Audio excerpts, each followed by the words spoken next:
Good morning everyone. আজকের topic for discussion is viral fever. So গরমকাল, প্রচণ্ড গরম, চারিদিকে বাচ্চাদের জ্বর হচ্ছে। গত বছরও ঠিক এরকম সময়ের মধ্যে দিয়ে আমরা গেছিলাম যেখানে বাচ্চাদের জ্বর আসছিল। ম্যাক্সিমাম ক্ষেত্রেই বাচ্চাদের ক্ষেত্রে জ্বর হচ্ছে ভাইরাল ফিভার। 90% আমরা বলতে পারি যে বাচ্চাদের ভাইরাল ইনফেকশনই হয়। কোথা থেকে বাচ্চারা জ্বর পিক আপ করে বা ইনফেকশন পিক আপ করে? খুব যদি ছোট বাচ্চা হয় তারা তো বাইরে বেরোয় না, আমরা বড়রাই বাইরে বেরোই, অফিসে যাই, গরমের মধ্যে কাজ করতে বেরোই, এবং আমরাই বাড়িতে অনেক সময় ইনফেকশন নিয়ে আসি। আর আরেকটু বড় বাচ্চা যারা স্কুলে যাচ্ছে, সেখানে স্কুল থেকেই তারা ম্যাক্সিমাম ইনফেকশন নিয়ে আসছে, কারণ স্কুলে আরও হয়তো কোনো বাচ্চারা সর্দি কাশি নিয়ে গেছে, তাদের সংস্পর্শে এসছে, আর তাদের থেকে বাচ্চাদের ইনফেকশন হয়েছে।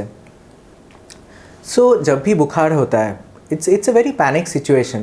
हर कोई मम्मी पापा के लिए it's a very panic situation कि बुखार क्यों नहीं उतर रहा है। और वायरल फीवर का खासियत ये है कि यूजुअली हम लोग जो देखते हैं पहला दिन 103, 104, कभी कभी 105 भी बुखार आ सकता है। सो विच इज़ अ कज फर कन्सार्न। সবারই মনে হয় যে এত হাই ফিভার চলে এলো, তাহলে কি হবে? জ্বরের মাত্রাটাকে নিয়ে সবার আগে বলবো যে খুব একটা চিন্তা করার কিছু নেই। और জ্বর এলে सर्वप्रथम सबसे पहले जो करना चाहिए कि जो बुखार है उसको रिकॉर्ड करना बहुत ज़रूरी है। ऐसे बदन छू के बोलना कि नहीं बच्चे को बुखार है, बहुत तेज़ बुखार है, वो जान के इलाज करना बहुत मुश्किल हो जाता है। तो সবার আগে বাড়িতে থার্মোমিটার অবশ্যই রাখবেন। যাদের বাড়িতে বাচ্চা আছে সবসময় যেন বাড়িতে একটা থার্মোমিটার থাকে। ডিজিটাল থার্মোমিটার আর্মপিটসের তলায় দিয়ে চেক করা, it's very easy, hardly 2-3 minute সময় লাগে। জ্বরটা দেখা, একটা চার্ট বানানো, ডেট টাইম দিয়ে জ্বরটা লিখে রাখা, যাতে যখনই ডাক্তারখানায় যাচ্ছেন সেই চার্টটা নিয়ে গেলে আমাদের পক্ষে চিকিৎসা করা বা জিনিসটা বোঝা যে এটা ভাইরাল ফিভার না অন্য কোনো ইনফেকশনের জন্য জ্বরটা হয়েছে, সেটা বোঝাটা আমাদের জন্য খুবই ইজি। তো টেম্পারেচার ঠিক মতন রেকর্ড করাটা ভীষণ ইম্পর্ট্যান্ট। জ্বর যদি 100-র ওপরে থাকে জ্বরের ওষুধ দেওয়া, স্নান অবশ্যই করাবেন। তাও যদি জ্বর না কমে ভালো করে গা হাত পা মোছাবেন জ্বরের ওষুধ দিয়ে, তাহলে দেখবেন যে জ্বর অনেকটাই কমে যায়। গরমকালে এসিও চালাতে পারেন, এসি চালালেও বডি টেম্পারেচার অনেকটা কমে, বাচ্চারা অনেকটাই আরাম ফিল করে। জ্বর হচ্ছে বলে আমরা অনেক সময়ই দেখি যে বাচ্চাদের স্নান করানো হচ্ছে না, 3-4 দিন হয়ে গেছে বাচ্চা স্নান করেনি। So again body temperature normalise করতে স্নান করানো, এসি চালানো, এগুলো খুবই ইম্পর্ট্যান্ট। দ্বিতীয়, জ্বর হলে আগে দেখা যে জ্বরের প্যাটার্নটা কীরকম আসছে। যদি জ্বর কমে গেলে বাচ্চার অ্যাক্টিভিটি ভালো, বাচ্চা খেলাধুলা করছে, নর্মালি সব কিছু করছে, তাহলে আবার বলবো প্যানিক করার মতন কিছু নেই, ঘাবড়ানোর মতন কিছু নেই। ভাইরাল ফিভার ইউজুয়ালি 3-4 দিনের মধ্যে কমে যায়। প্রথম দিন খুব হাই ফিভার দিয়ে স্টার্ট হয়, সেকেন্ড ডে, থার্ড ডে আপনি দেখবেন যে জ্বরের গ্যাপিংটা বাড়ছে, জ্বর কমে গেলে বাচ্চা অ্যাক্টিভিটি একদমই নর্মাল থাকছে, খেলাধুলা করছে, খাওয়া দাওয়া ঠিকঠাক করছে, তাহলে টেনশন করবেন না। 3 নম্বর, জ্বর থাকলে হাইড্রেশনটা মেনটেন করবেন। জল, ওআরএস এই জাতীয় খাবারগুলো বেশি করে দেওয়া, বাচ্চা যাতে ইউরিন ঠিকঠাক করে। সারাদিনে যদি 8 থেকে 10 বার পেচ্ছাপ করছে, জল খাচ্ছে, ওআরএস খাচ্ছে, তাহলে আবার বলবো টেনশন করার মতন কিছু নেই। তো এরকম সিজন চেঞ্জের সময় viral fever is very common. বাড়িতে সকলের জ্বর হচ্ছে, সেখান থেকে বাচ্চার জ্বর হচ্ছে, সেটাও আরেকটা হিন্ট যে বাচ্চার পসিবলি वायरल फीवर হয়েছে। कौन सतर्क हबें, कब सतर्क होना है, कब चिंता करना ज़रूरी है कि बच्चे को और कोई दूसरा इन्फेक्शन है कि नहीं।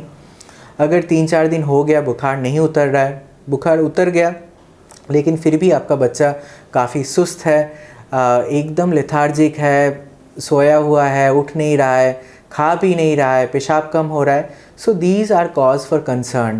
এই সব ক্ষেত্রে অবশ্যই হসপিটালে যাবেন বা আপনার রেগুলার পিডিয়াট্রিশিয়ান যিনি, তার কাছে অবশ্যই ফলো আপ করবেন, সেক্ষেত্রে দেরি করবেন না।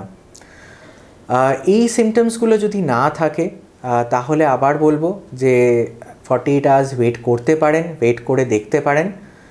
তারপরেও যদি দেখছেন যে জ্বর কমছে না, তাহলে অবশ্যই ডাক্তারখানায় যাওয়া, ডাক্তারবাবুর কাছে যাওয়া, डॉक्टर के पास लेके जाइए आपके बच्चे को इलाज के लिए, और अगर जांच का ज़रूरी है तो वो कराने के लिए।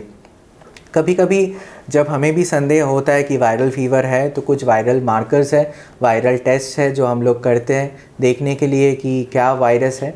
इससे ये पता चलता है कि कितना दवा देना ज़रूरी है बच्चे को, क्योंकि हर बार बुखार आए और बच्चे को एंटीबायोटिक दिया जाए वो भी बेवजह एंटीबायोटिक यूज़ करना हो जाता है।